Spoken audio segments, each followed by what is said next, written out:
Welcome to Lesson 1, Introduction to Python. Python is one of the most widely used programming languages in the world. By the end of this lesson, you'll already be writing real Python code. Here we have the do it now, true or false. Pause the video and answer these questions. Please don't Google the answers, don't run any code, just think. Question 1. Computers can guess what you mean. Question 2. Programs run one line at a time. Question 3. All programming languages look the same. Question 4. Computers follow instructions exactly. Question 5. You need to be good at maths to be able to code. Pause the video. We'll go through the answers shortly. Okay, let's go through the answers.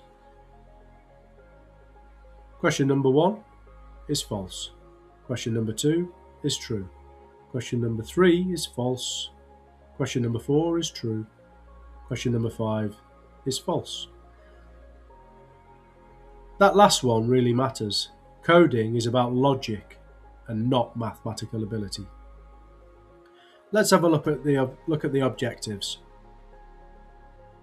Today you'll learn what Python is, where it's used in the real world, and how to write and run simple Python programs. So, what is Python? Python's a programming language. It's designed to be easy for humans to read. The computer doesn't think, it doesn't guess, it does exactly what your code says it does. So Python, where is it used? Python is used by companies you already see every day. It's used through Google, YouTube, Instagram, Spotify, Netflix, even NASA uses Python. So when you learn Python, you're learning something real. Let's have a look at the first program. This is usually the first program people write. Print means display something on the screen. Python runs this one line at a time and then stops. If you open up Create with Code on a new tab, enter print hello world in brackets and in quotations, and hit the play button, you'll see exactly what happens.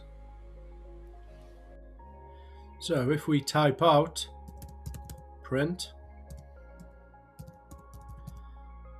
hello world and hit the play button on Create with Code, we run the program and it outputs hello world. In this example, Python can do maths. Now type print 5 plus 3, print 10 minus 4, print 6 multiplied by 7. The multiplication symbol, as you can see, is the small star symbol or shift and then 8 on your keyboard. Python can actually do maths instantly. It doesn't understand why, but it never gets maths wrong. Try it.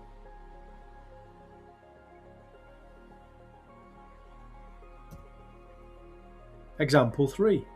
Mixing text and numbers. Python can display text and results together. This is how programs explain their answers to humans.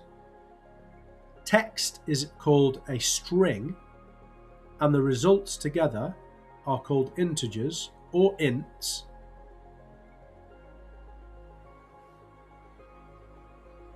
In the next section, we're going to look at a main program.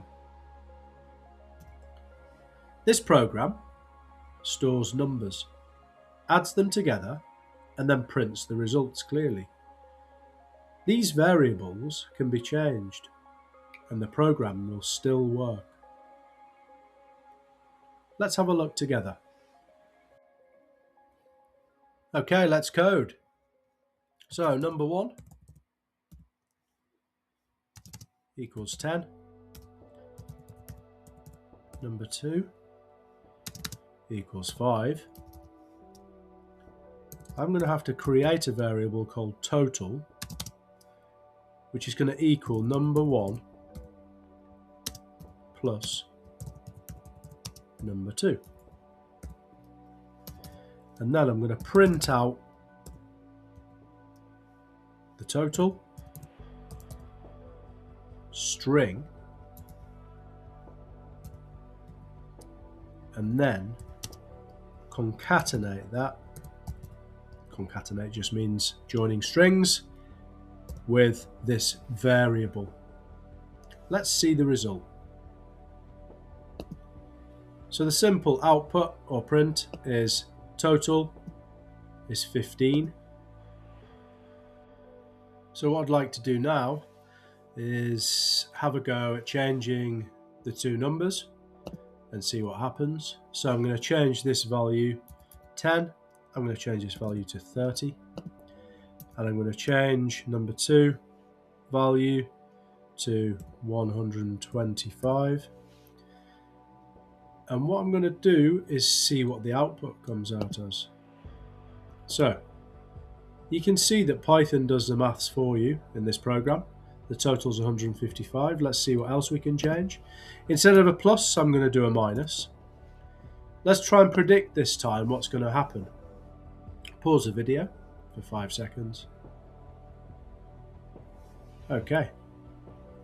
Let's hit the play button.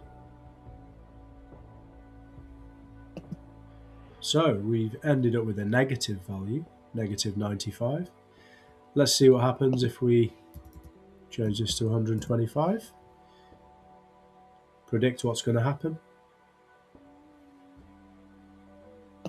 That's correct. We've ended up with a total of 0. And the last one, I'm just going to change this to 5 and this to 10. And I'm going to use the multiply symbol, which is shift and then 8. I'm going to press play. And there you can see that Python can still multiply as well. Okay, let's have a quick exam style question just to test your knowledge. So what data type is stored in number 1 equals 10 and name equals Alex in quotations? I'll give you a chance to think. Okay, number 1 equals 10. Well, 10 is an integer or an int in Python, which is a whole number. And name equals Alex in quotations. Alex in quotes is a string in Python. Let's have a look at the next slide. I'd like to check your understanding of the main program. There's some questions on the left based on the program on the right.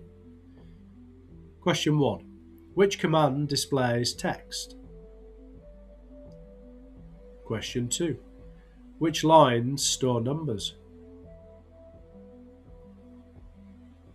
Question 3. Which line does the calculation? Question 4. Which data type is total? And question 5. What happens if the numbers change? Pause the video, have a think about your answers, and then we'll go through them shortly. Okay, answers. Question 1, which command displays text? It's print. Question 2, which line stores numbers? It's line 1 and 2.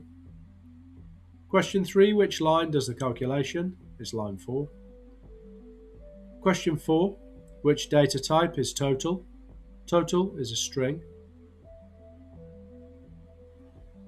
But that's a little bit of a trick question because total does store an integer as well.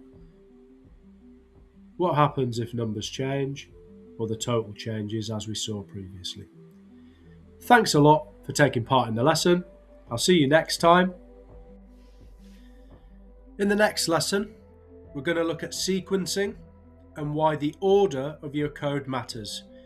Make sure you understand this lesson before moving on. Thanks a lot for watching. Bye bye for now.